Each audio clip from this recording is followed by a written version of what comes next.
Hi there. This is Clarence from Compass. I'm a Silicon Valley realtor helping families here in the area buy and sell homes. Now, with COVID-19, around and that the stay-at-home order is right now entering almost over a month now since we have the shelter in place. Life has changed quite drastically.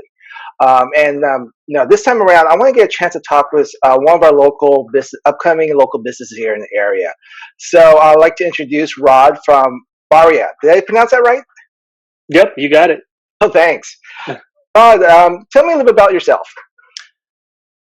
Hi, so I'm Rod. I'm the chef and co-owner for Barya Kitchen, which is a pop-up kitchen based out of San Jose, and we focus on basically a Filipino American take on traditional Filipino food. Okay. And how long have you been in business? So we've been in business now for about a little bit over 2 years. Okay. And how have you been building your business over the last 2 years?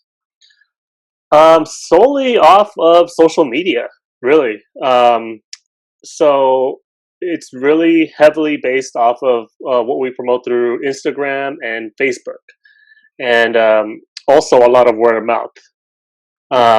We've been doing a lot of networking with a lot of people in San Francisco who throw this event called Undiscovered. I'm not sure if have you heard of Undiscovered SF?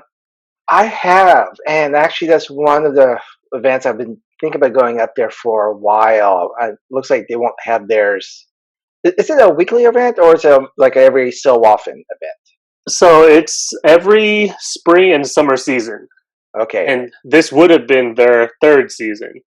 Mm. Yeah, yeah, So it looks like I'll be missing the spring one. Hopefully, the yeah, summer. yeah. Hopefully. Yeah. I noticed that you change your menu every so often. How do you figure out the dishes that you like to put out there for your pop ups? Well, I mean, we've curated a pretty large menu already as it is, and what we like to do is we try to rotate out, menu items just to kind of keep it fresh and keep people's appeal. And yeah, we just try to switch it out every week, see what's popular. A few menu items like our oxtail lumpia and our fried chicken adobo are staples, and it's kind of hard to keep those off of the menu because people are always asking for them. But as of right now, for the shelter in place and our pop-ups at Camino, we've been keeping the menu pretty small because you know the the demand is not as high as it used to be because a lot of people are they're not leaving their homes, and there's only a handful of people that are out there doing the takeout deliveries.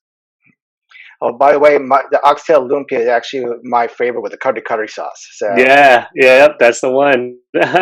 I can't wait that you guys start up that again. So it's something I always look forward to. So you mentioned that you cut that back your menu a bit in terms of with the COVID-19.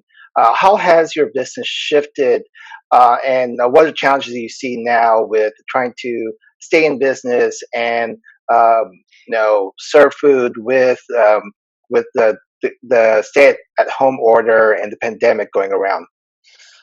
So I think the most challenging thing about this whole situation is, a lot of our followers aren't leaving their homes, which rightfully so, and it's very understandable because no one's trying to get infected, obviously. Um, we also have to practice the social distancing for those who actually are coming out to do the takeout orders.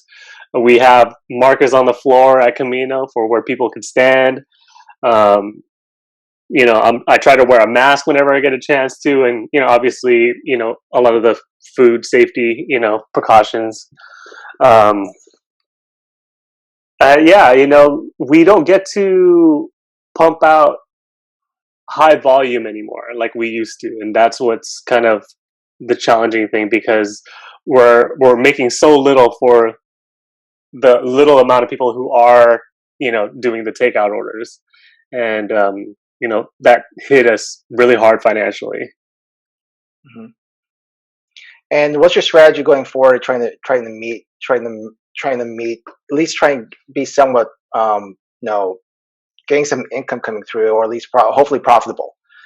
So what we talked about at Camino is, they agreed to give me every Sunday and Monday to do the Barya pop ups. And I spoke with Gonzalo, who is the main food vendor for Camino. He does the tacos there from like Tuesday to Saturday. We made this agreement to do collabs every Friday and Saturday as well. So, it's we're just trying to figure out the creative ways on selling food, on a regular basis. Hmm. Okay, and you mentioned the collabs. How I seen you guys do a couple collabs in the past. How did you guys figure out the foods you guys would like to collaborate with the different cuisines you have? And I think the ones that are the most common with you is with your Filipino menu with what was the gentleman who does the tacos there normally at Camino? Oh yeah, that's Gonzalo. He goes by Molly's Catering on Instagram. Okay.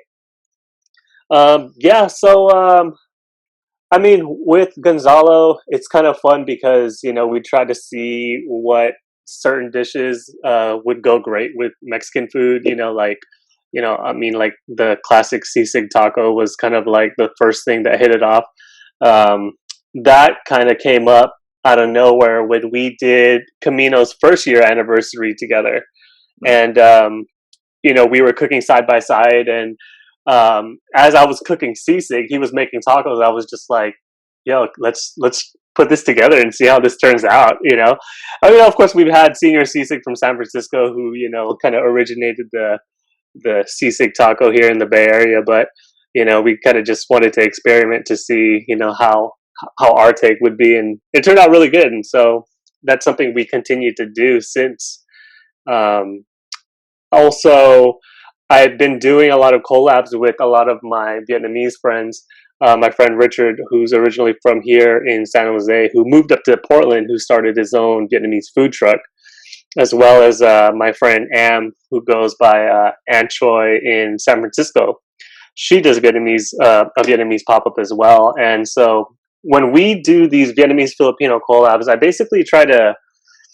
try to see if we have any kind of like similar dishes in common. Like one of our dishes with Richard was um, our rice porridge dish, right? Which is like for us Filipinos, it's called arroz caldo, and for the Vietnamese version is congee, right? And so we have a lot of similarities throughout Southeast Asia, and I try to find those dishes that mirror each other, and that's kind of how we've curated our menu when we do these type of collaborations. Okay. Well, that's pretty cool. I can't wait when everything's coming back to normal and get a chance to check out your collab with the next chef that you guys plan on working with. Matter of fact, when's your next collab happening? So our next collab is actually this Friday and Saturday with Gonzalo. I think for the rest of April, we're going to do Friday and Saturday collabs. So it'll be a fusion of Mexican cuisine and Filipino. Okay, that'd be cool. And you'll be doing the pop ups. No, pretty much during the weekends right now, right? Primarily during the weekends, yes. Okay. And what's the best way to get hold of you or follow you or try to get hold of your food? Right now, the best way to follow us is through Instagram. You could follow us at Barya Kitchen on Instagram, as well as Twitter and Facebook, but primarily on Instagram. That's like our main, social media account, which we link to our Facebook and Twitter anyway. So when we update Instagram, it updates our Facebook and Twitter, um, and we try to update our Instagram with our next pop up date, as well as the menu items that we're going to be selling, for that pop up as well. Okay, pretty cool. So, hey, so what I'm going to do when I post this, I'm going to make sure to have your information how to get hold of you on the description. So, Awesome, thank you, Clarence. welcome. Thanks so much, Rod. So I want to thank all folks who are out there. Please follow Barya Kitchen. Trust me, the food is fantastic, and I hope to see you at the next pop up. Yeah, hopefully I'll see you soon, Clarence. Thank you. Welcome.